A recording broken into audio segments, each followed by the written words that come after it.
So some of you might laugh at me, but I finally figured out how to do windowed borderless mode. Look at this. I always play on full screen, but I have full screen off and it's like, it's the full resolution. It was simple as adding this little resolution tag. I had no idea. I thought it was like some hard, you need mods, you need some special program, which there are like special programs out there. Anyway, it's kind of a big deal for command blocks because there's a lot of times where you have to like alt tab. What's the statue gonna be of? Well, to be completely honest, I'm not totally sure. I know the general idea. The thing is, so I did a poll. It was about varied projects versus continuous projects per episode, which is why we're actually going to be doing more than one project. Kind of unusual for our channel. I'm trying to figure out, because we're going to put like a little diorama here, because I got this comment from that poll talking about how they like the varied projects, but they would sort of like to know like what the current projects are and like, you know, sort of be updated on that. So that way new viewers sort of feel up to speed and kind of know what's going on. Although now I'm thinking this statue might be too far out of the way. Ooh, you can't even see it. Because I want to like walk past it all. You know how there's like in front of like a library or like some big fancy building, though there will be some like statue of some famous person and you're like, I don't know who this famous person is, but the statue's cool. I want to, this looks like a squished Eiffel Tower. I want to have it be something like that where, you know, you're always walking past it. So maybe we should first kind of look at the walking paths. So probably the most traveled path for me, and therefore, you know, you as well, is the chest. Walk up the stairs here, past the bed, straight this way. Wow, I actually did not realize how much of a straight line this is. It's kind of nice, actually. Oh, I haven't repaired this from last episode. That's funny. So we want it to be clearly visible along here. I mean, we could maybe chop down a couple of these trees and put it here-ish, you know, if this tree wasn't in the way. Okay, we have an area cleared out here. I'm getting micro stuttering, so I'm gonna put full screen on. Yeah, okay. Have to check. Technically, it looks the same, you know, 1920 by 1080. Like we were doing before, we make a platform, and I want to split it in half because we have two main projects. So we'll split this in half, and then we can make the diorama here. We're going to need a project that is pretty cool, the hologram pickaxe. And we're going to represent Pokemobs on this side. I'll make a little stick figure. It is a stick figure with no legs.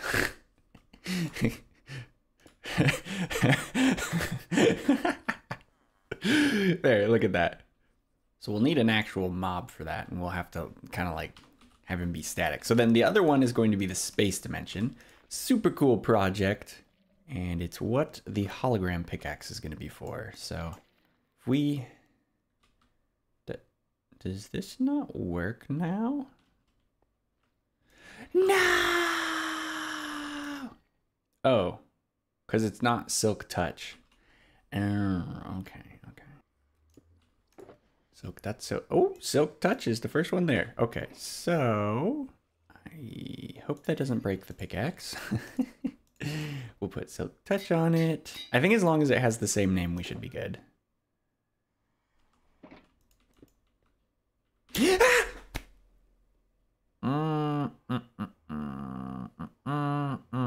That's terrible. How? I thought I fixed this. Oh my goodness. Okay, so all of the enchanted books have been deleted. All those regular books, all the lapis. This thing is now a hologram, which means it doesn't store any of the data, I think. Oh my word. Wait, let's see if there's anything that's recoverable in there. There's no inventory. That entire shulker box is gone? Okay, I don't know if it's because I switched pickaxes really fast or something, but yeah, that's terrible. Can I delete this? How do you delete these? That's so annoying. Does it at least work on these? Okay. So it was a silk touch being the issue. So the Space Dimension has Skulk on the bottom, and then it also has Skulk on the top. And it has kind of this jagged pattern a little bit. Sort of like bedrock in the Nether, or actually I guess anywhere. So the reason we're making these holograms, by the way, is because I think there is a cool effect. But we need to check my reference. So these are actually item displays, but the principle is similar enough. So we're looking for brightness. Ha, here it is. Sky 15, block 15. So I believe we can make these like be very visible even at night. So it'll look like it's always lit up pretty much. And I'll just put that brightness thing we discovered in like that. And I don't think it is going to make a big difference right now, but at nighttime, hopefully we should be able to see it. Oh, I almost forgot. We need a little spaceship. So we'll just place him kind of in the middle. Just do something overly simplified. Oh, I need a... Okay, so we need a stair. Spaceship? Oh, because it's offset. Spaceship? I mean, it's suspended, so it kind of looks like a spaceship. It's not perfect, but it gets the idea across. I'm actually not super sure how the hologram is gonna work with the... Whoa. Oh, yeah, because we have to rotate it. Oh, that's already on the right part. Nice. I forget how you rotate blocks. Oh, wait, I just rotated it. Oh, you just deselect. This thing needs an instruction manual. And honestly, a more intuitive way of turning this probably as well. There we go. Okay, nice. Look at that. It's pretty cool. You can also see we missed a few. So let me just build up here. We're gonna need to catch a mob. Bam, there we go. We're gonna need to catch a mob for the Pokemob side to replace the stick figure. Yeah, that looks pretty cool. I like it. Okay, and it's a good thing it's night. Just got to go to the dark side of the island and we'll look for something big. The scale attribute is going to be modifying everything. Whoa! I should probably equip my sword. If you're new here, the scale attribute basically just changes the sizes of a bunch of creatures. Oh, you look big. Yeah, he's about 3 blocks tall. You'll do nicely, sir. Oh yeah, like tiny skeleton. Oh, this is like a regular size zombie. That's almost more rare. Plus 0.36%. Okay. So all we have to do for him is decide.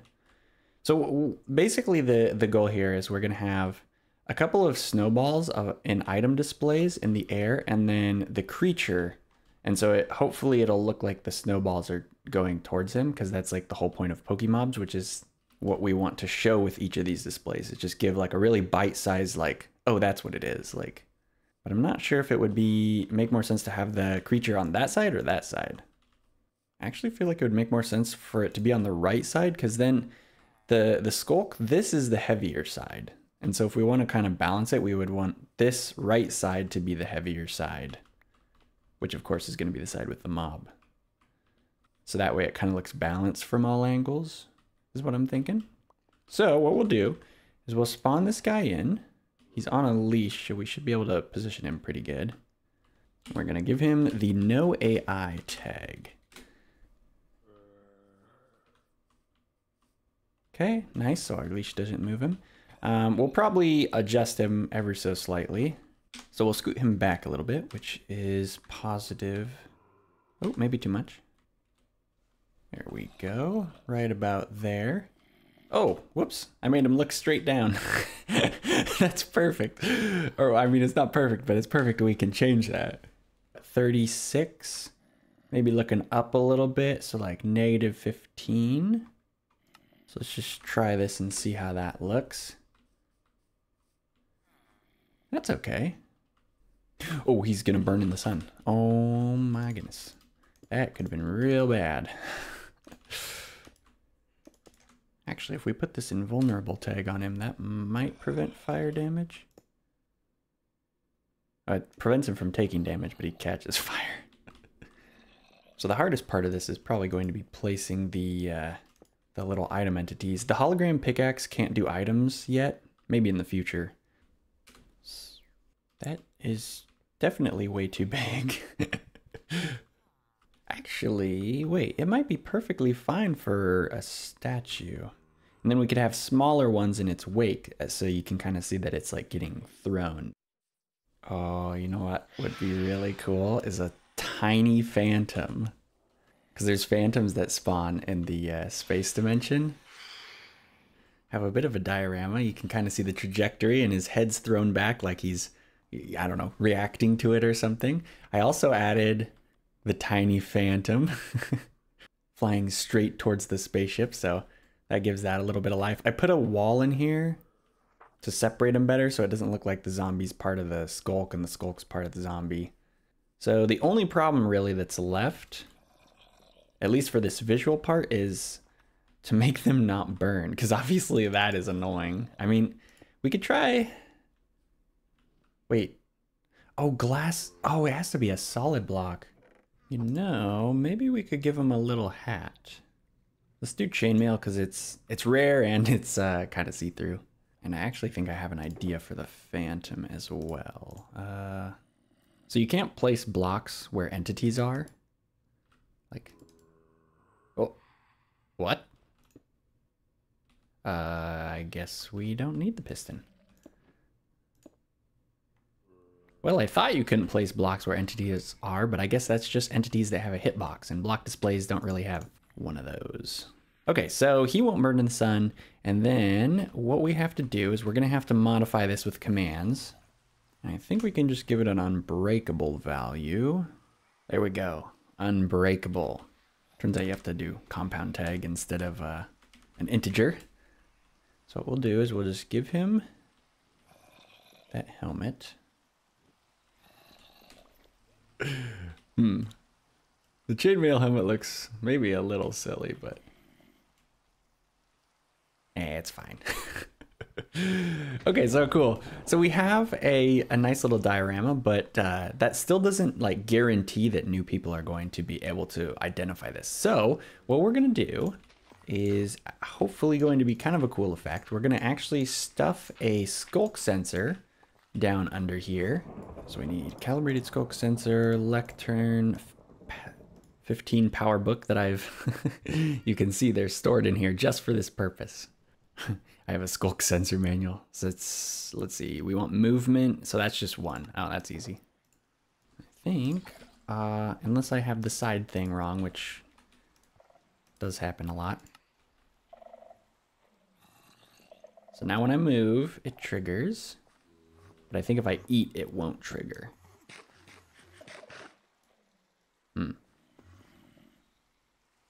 It must have been some mob moving above ground. So then we put a command block here. And look at that. Every time we're in the area, it'll say something. We need a limiter though. And I'm thinking the easiest one is probably going to be double comparators. You know, this is why microcircuits are so important, because you know, one microcircuit like this, and then you know, well, if you don't know, you're gonna figure it out pretty quick. There's a second one here. Basically, it's just a comparator loop. I think if you want it to go really slow, you put a block here.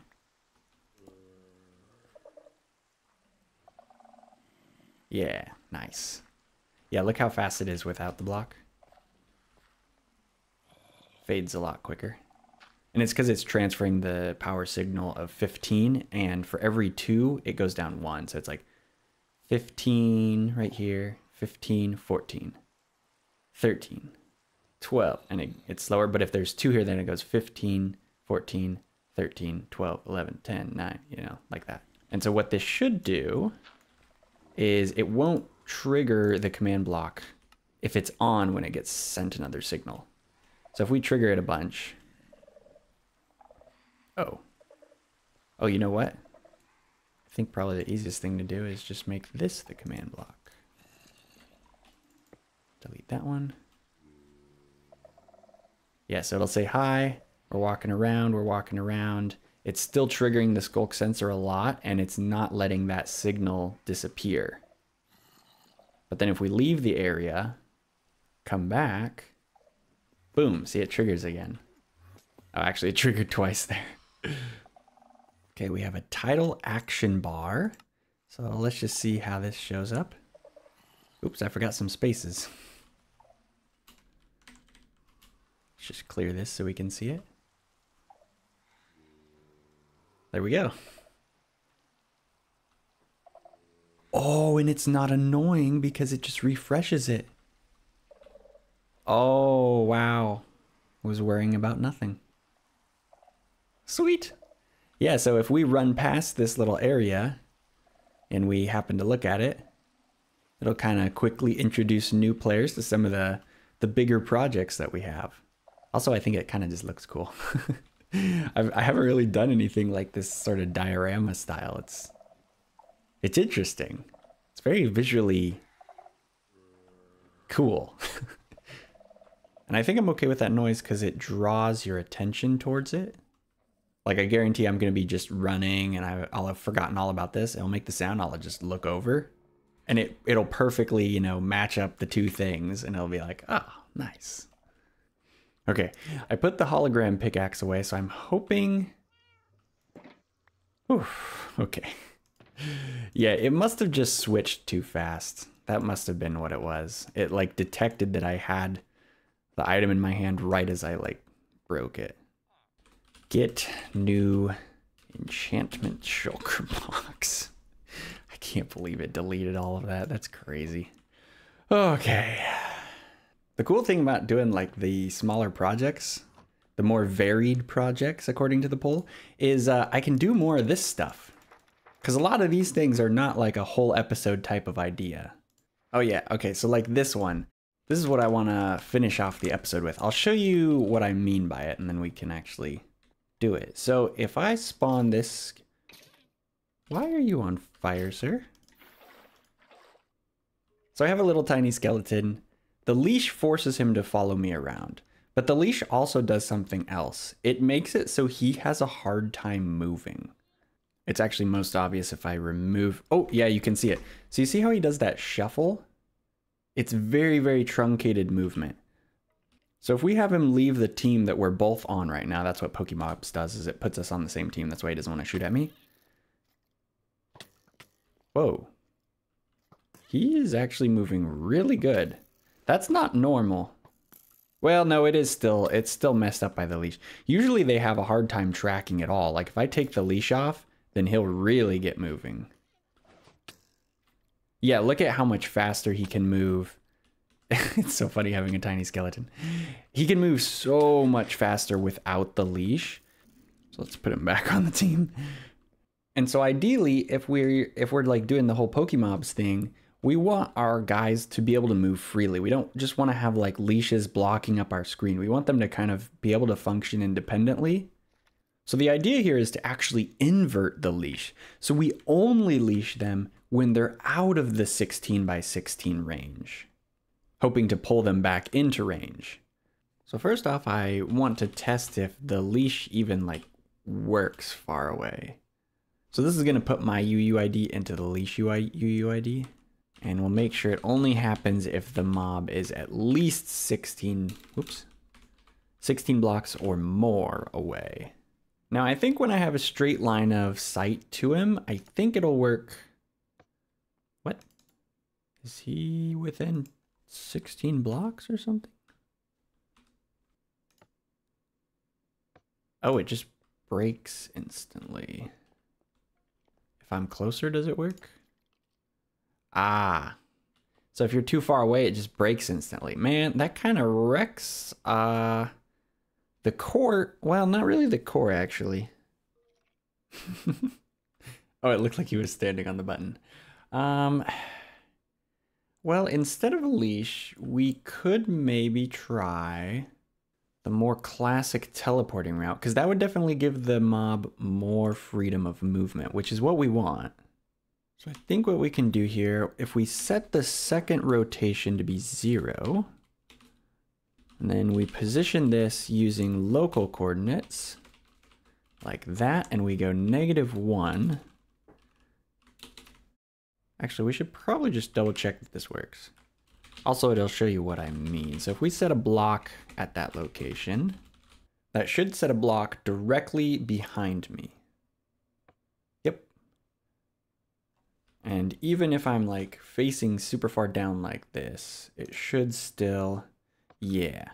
That's what the 0 is for, is to kind of even out our up and down rotation, but it'll take whatever of these rotations. So what we can do is we can basically teleport the skeleton to like be right behind me, which I feel like would make sense. If it like teleports directly to me, then I kind of get pushed, which is annoying. The problem, of course, is that if I am by a wall, that's where the skeleton would teleport, is directly into the wall. So we don't really want to do that, which leads me to test Spreadplayers on this skeleton. So if we just do, I don't know, I'm making up numbers here. 3, 3. I think it has to be under.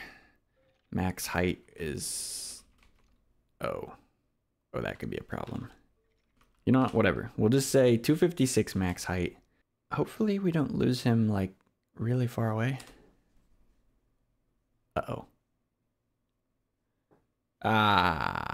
Okay, so Spreadplayers is probably a bust. Oh, I just realized I almost slept in bed. Oh my goodness, we need to find him fast. He's gonna burn. Where's this? I hear him. Where's my... No. Get back here, you twerp. Oh. It was placing it in the leaf block. Can you... If you shift click... Oh, that's troll. How do you place it on top of a leaf block? Ah, there was shade here. Why didn't he stay in the shade?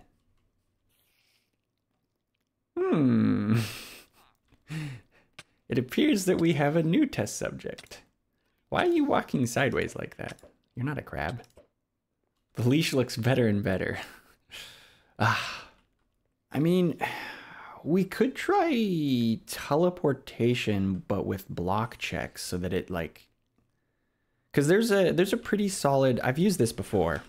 If we do if block and then we do at my feet, there is a tag that's just in there by default.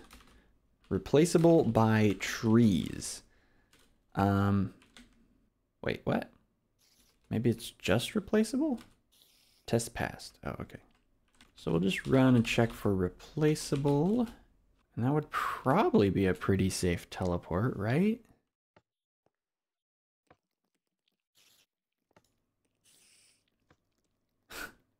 That is one thing. If they're like trying to get into, like if he's trying to go a direction, teleporting him usually does not stop. It doesn't change his mind about which way he wants to go, you know? Here, let's just try turning this to repeat mode and we'll just walk around the room. See how annoying it is. And we'll turn this to always active. Oh, weird. It's like, oh. How did he take damage? So what we need to do now is see, can you break it? Like, how did he take damage? Because it should never be possible to get damage from this system. That's definitely the goal. Oh, it happened. It kind of seemed like he got teleported here, but because I was here, he got pushed into the wall. See, this is why Spreadplayers would have been nice, because it only would have picked a valid spot. So out of curiosity, I went and looked up how dogs work in Minecraft. Dogs actually teleport if they are more than 12 blocks away, so pretty close on that, actually. There's a few different conditions they have, but probably the most interesting one to me is the fact that for the player, or like when it's checking the player position, it checks a 5x5. Not just one block, but like quite a few. Oh, whoops. Good thing he doesn't get angry at me if I do that. yeah, it checks all of these blocks if they're clear, rather than just checking a single one in the center. So if we had that kind of check, we would not have this issue. Now this is a lot of blocks to just like do, you know, if block, 1 if block, 2, you know, and just like do that for like, what, 5 times 5, 25 blocks? Yeah, no thanks. Oh, also, I'm pretty sure it checks this layer up here too. So it'd be nice if we had a more efficient way of checking for that. And I'm wondering if maybe we could use a predicate. So just to kind of give you the gist of it, we can do a location check predicate with offset X, which for starters, we're just going to set to 0, Y, and Z. Then we can check for a list of blocks here, and that's where we put in our replaceable. And so if we run this, test passed. But the cool thing is if I make a predicate, like put this whole thing in a file, then we can reuse it. Well, that was extremely tedious. Oh, I think I need to reload. Safe ground check. Pretty sure this will fail. Yeah. But over here, I think it will succeed. Yeah, so let's just try putting that in. I think it's going to severely reduce, because like wolves, or I guess dogs, they would count this. This would be an okay block because it's it counts as a transparent block, I believe, but without making my entire own tag.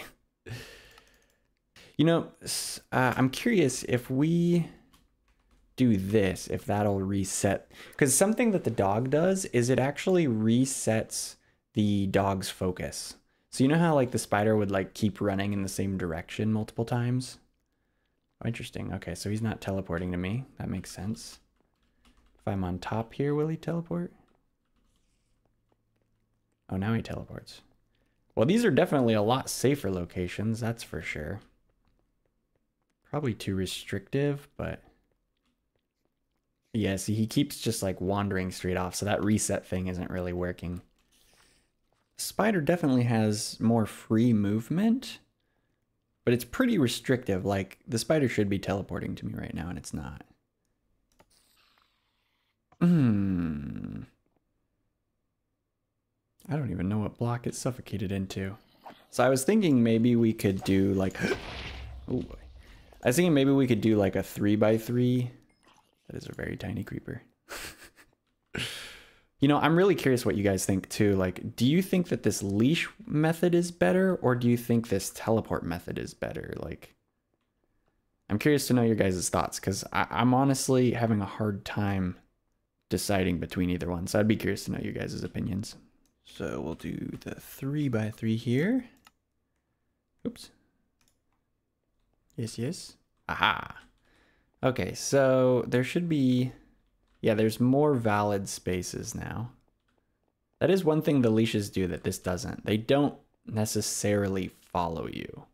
They're just forced to be near you, which is a little less fun. I mean, they do look at you, so that's kind of cool.